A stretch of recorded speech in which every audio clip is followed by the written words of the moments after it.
Hey Twitch, hope you guys are doing well today. Another video we're doing today. This video, we hopefully won't have to do a part 2 for my phone's on a bit of a low charge. It's at 27. Anyway, we're doing mental health hospital etiquette. It is actually very restrained. It is going to be similar to basically running the prison I described in another one, except we also do mental health stuff. Here's all the ways I would run a mental hospital. Not gonna lie, it's really based on basically what I already know from analyzing how it's supposed to work before and previous experiences from mental hospitals from this last year. Because as you might remember, bullshit happened when I lived with my dad, and I ended up in mental hospitals for a bit. And not gonna lie, I barely feel a need to remind anyone how the mental hospital should work. I'm just bored to describe it for the sake of these videos for liberal politics. Now, first of all, the mental hospital is really supposed to be how you handle stagnation and how you can fucking handle a world with barely any entertainment that's like close to, if not medieval level. You don't get your phone, you get to read books, color books, and coloring books, and if you're a writer like me, you get a notebook to write in, or you can draw stuff in that's more custom because we have colored markers and crayons and colored pencils at most places. So that's basically what you do. You also get board games and puzzles. And good luck convincing anyone to play a board game with you, though, because I only got one board game to work across 4 mental hospitals. Though I'm not going to pretend I actively talk too hard about trying to get a board game to work. I did it one time. I got one board game to happen.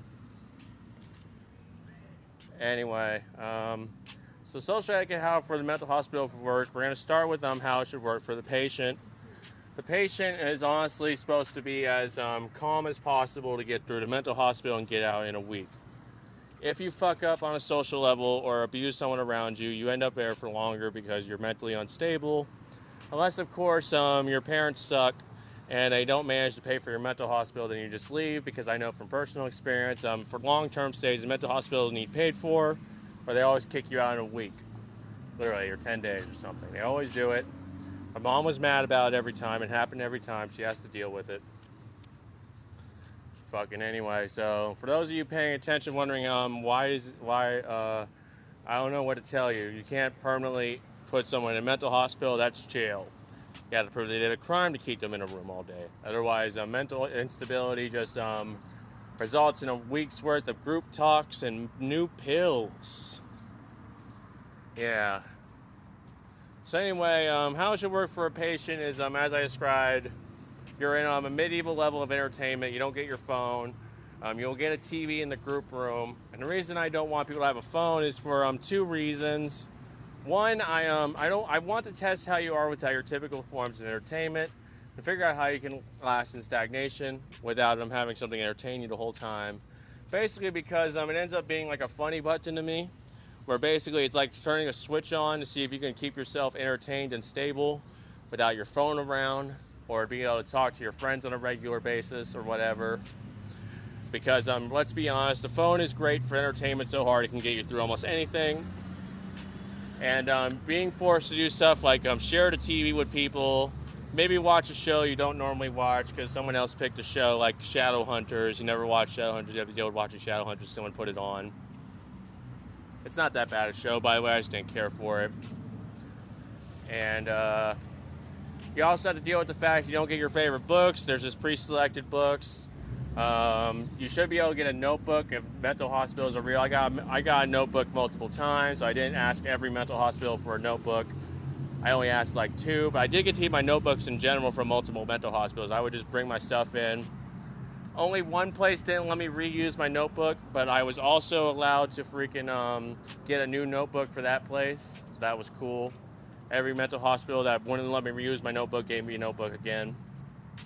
Anyway, etiquette otherwise for the mental health patient is basically be a good kid, or you stay longer to an extent if your parents pay.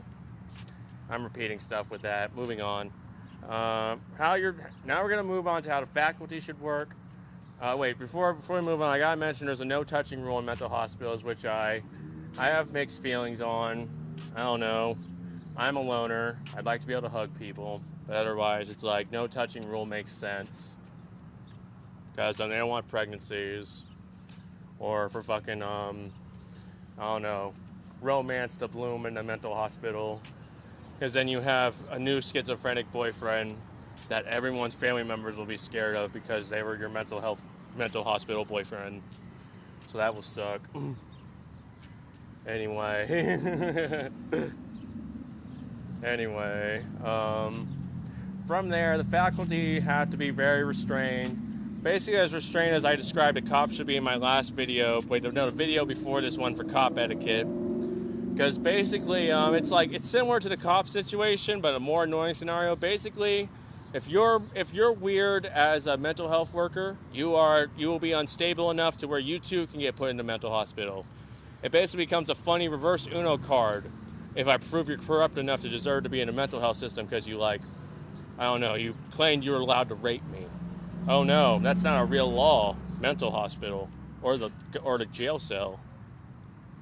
Basically, you have to be very restrained. You have to be very restrained, basically like near diplomat level on restraint. I would avoid talking to patients, honestly, but you're allowed to talk to them to an extent.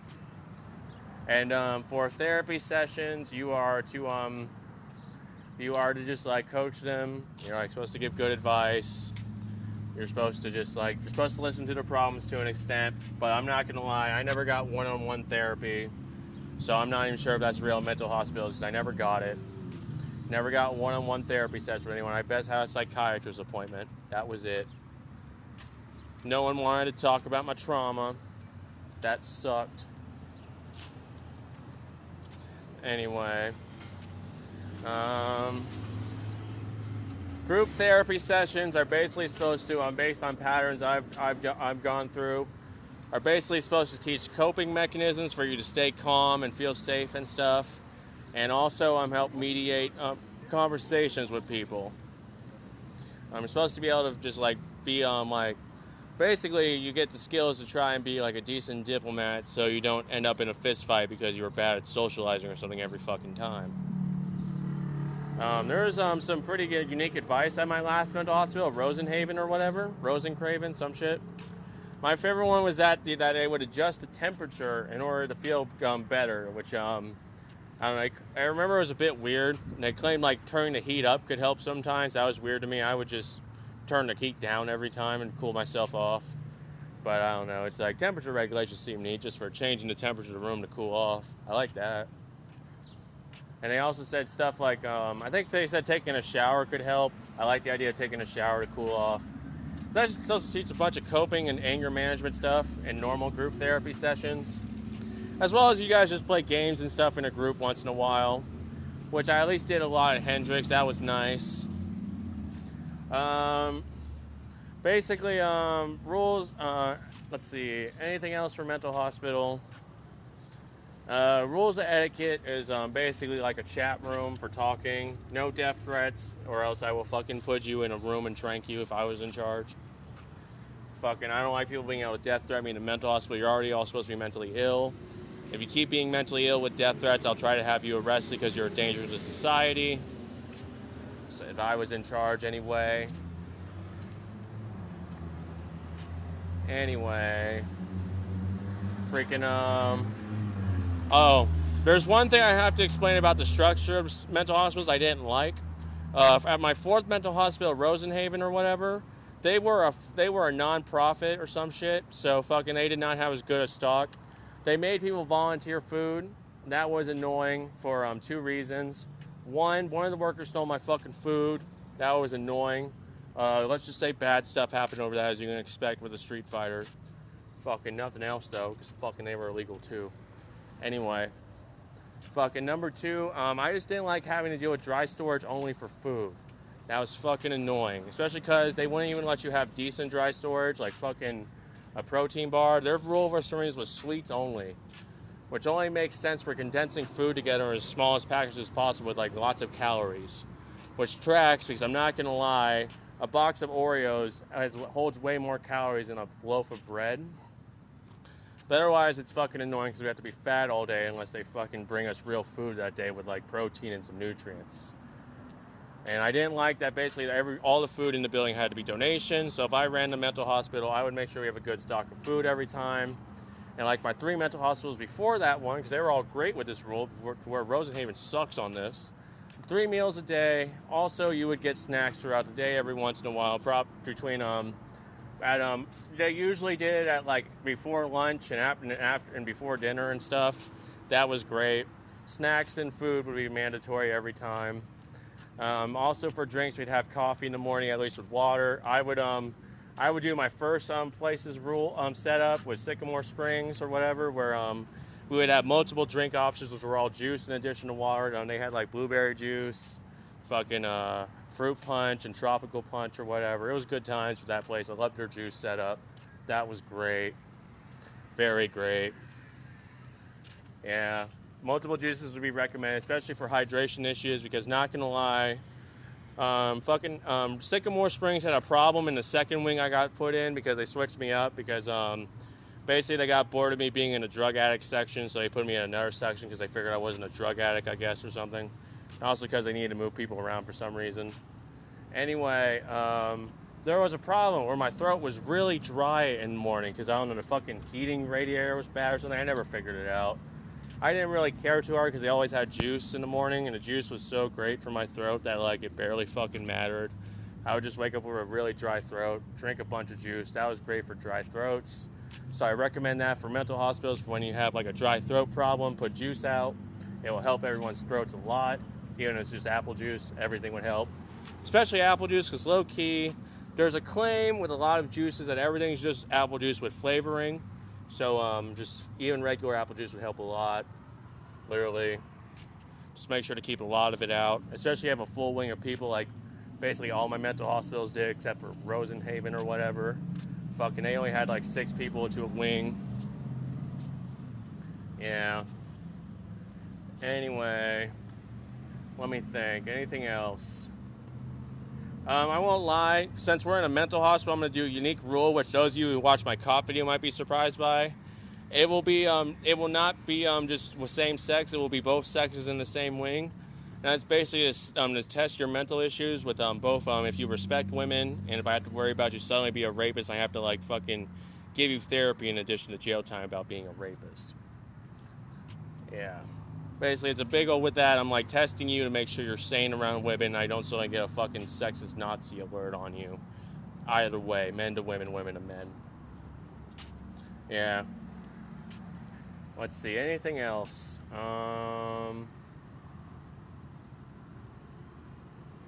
If I was in charge, you guys would be getting tranked or at least strapped to beds or locked in rooms if you guys were misbehaving.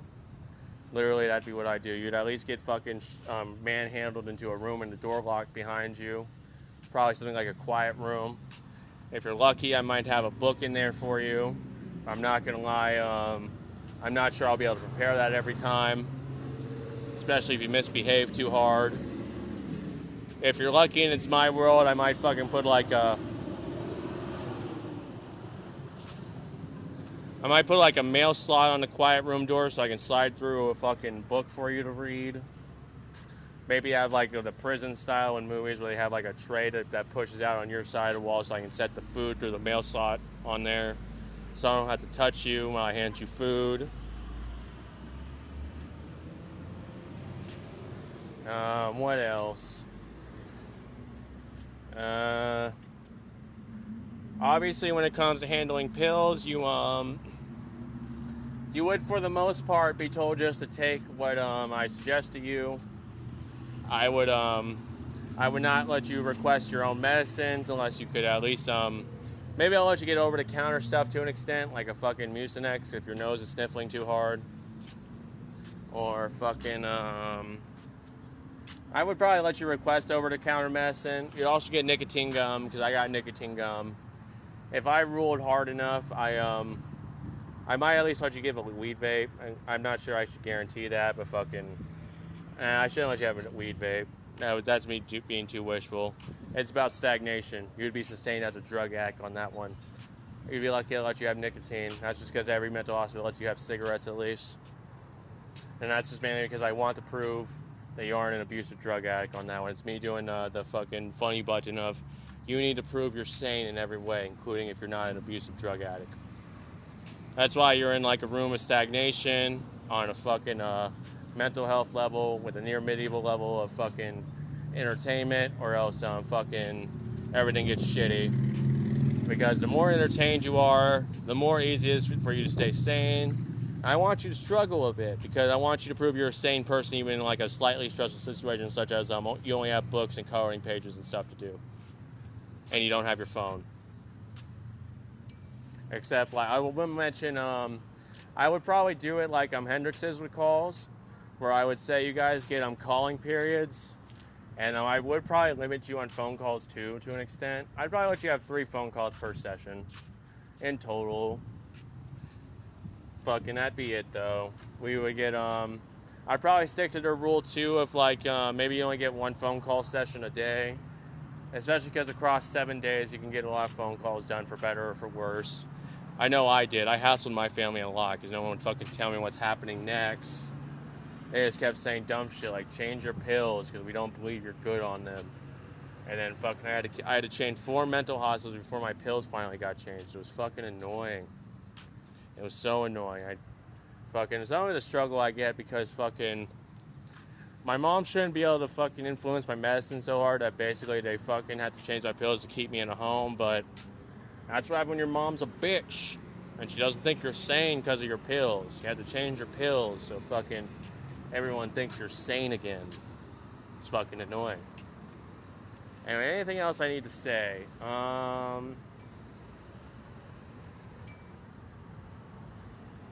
And it's pretty simple, actually, similar to prison rules. It's just with the addition of you getting therapy, in addition to basic prison rules I described before in my cop video. Really, it's just you need to be able to be a good therapist for the workers. Patients need to be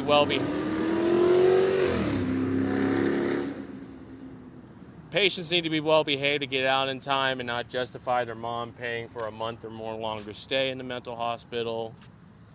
And I will mention it again, for the mental hospital systems, if you're like trying to put someone in a mental hospital, you have to pay to keep them there for a month even. Literally, you are lucky to get a free week. And it's not really free. The patient gets put into debt for it, even if it's involuntary.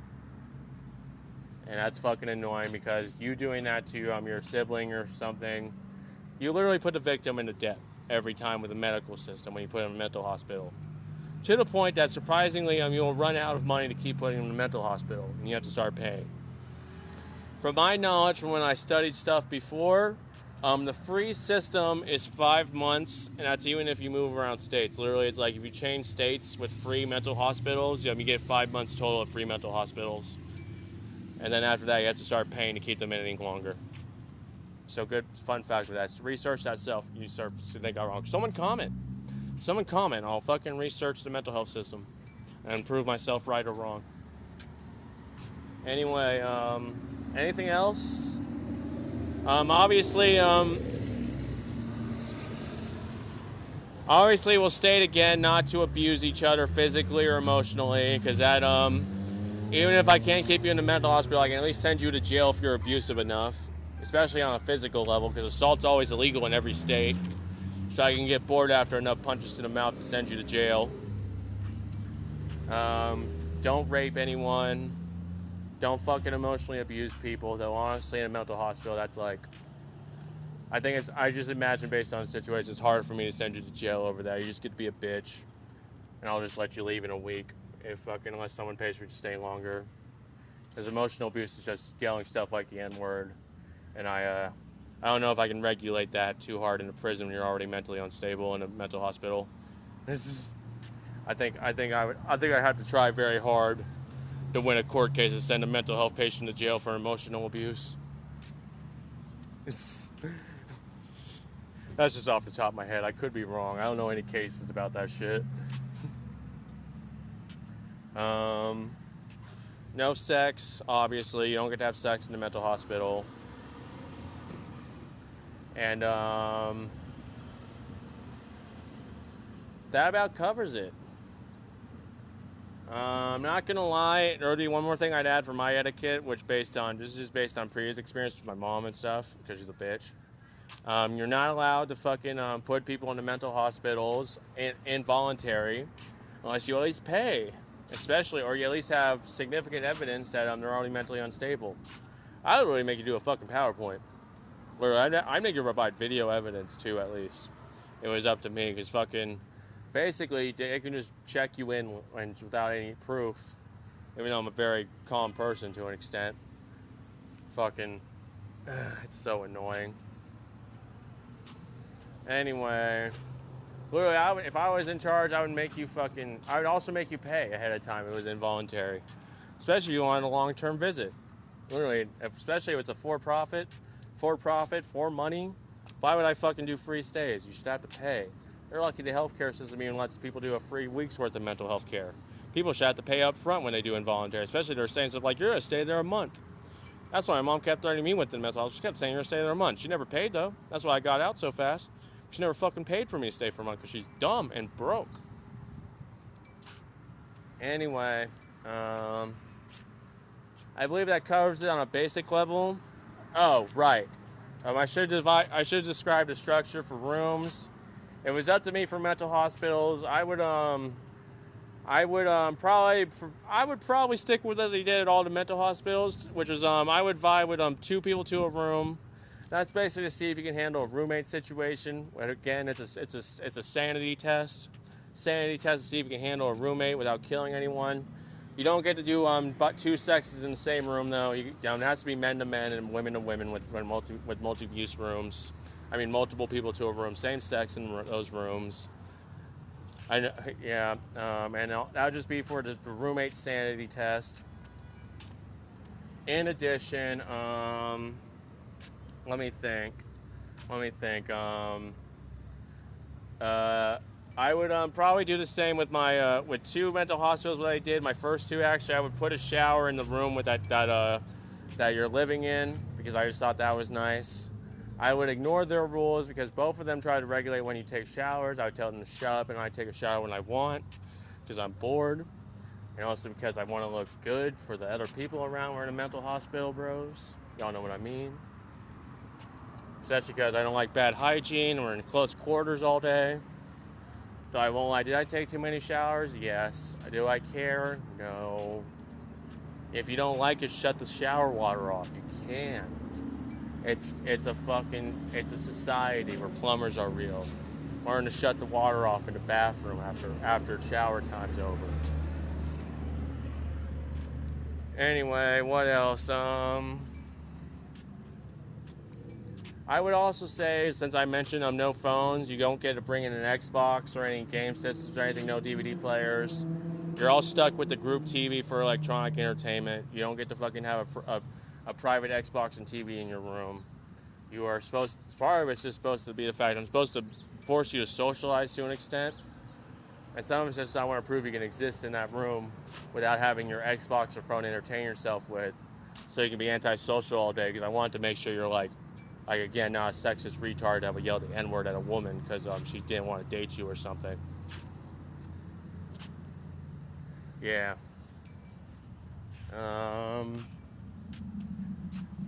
Yeah.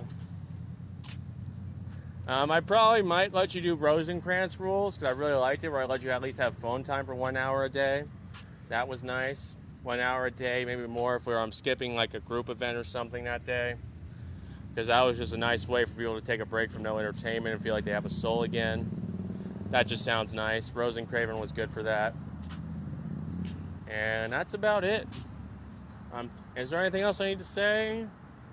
Hey, my phone's on 12%, guys. We're going to take a break here. If I think of anything else, I'll do a part 2. But I feel like that covers a basic mental health experience.